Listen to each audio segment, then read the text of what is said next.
ভিডিওটা দেখেন, এই সুতমারানি কয় কি। ভারতকে একটা কথা স্পষ্ট করে বলে দিতে চাই, ভারতের সাথে বাংলাদেশের সম্পর্ক তখনই হবে যখন ভারতের সাথে বাংলাদেশের সম্পর্ক হবে সম্মানের, যখন ভারতের সাথে বাংলাদেশের সম্পর্ক হবে সমতার। কিন্তু ওই ভারত বিগত 16 বছরে দেশের সাথে দলের যে সম্পর্ক করেছিল, ভারতের সাথে আওয়ামী লীগের যে সম্পর্ক করেছিল, সেই সম্পর্ক যদি আগামীতে তারা স্বপ্ন দেখে, সেই সম্পর্ক এই বাংলাদেশ আর কোনোদিন সফল হবে না।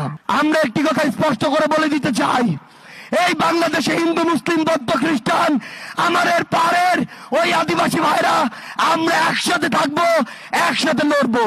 কিন্তু কোন ধর্মের নাম করে, কোন জাতির নাম করে কেউ যদি আমাদের মধ্যে বিন্দু মাত্র কোন উগ্রবাদী চিন্তাধারা, উগ্রবাদী চক্রান্ত করার চেষ্টা করে, সকল ধর্মের যোদ্ধারা আমরা একসাথে তাদেরকে প্রতিহত করব।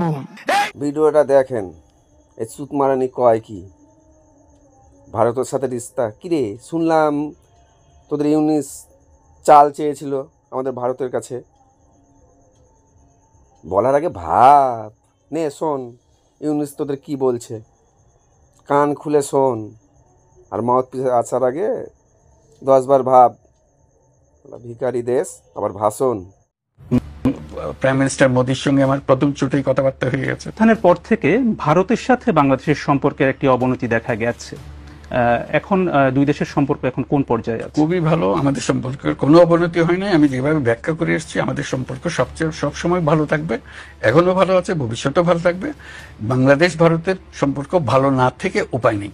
আমাদের সম্পর্ক এত ঘনিষ্ঠ, আমাদের পরস্পরের উপর নির্ভরশীলতা এত বেশি, এবং আমাদের ঐতিহাসিকভাবে, রাজনৈতিকভাবে, আমাদের অর্থনৈতিকভাবে আমাদের সম্পর্ক এত ক্লোজ।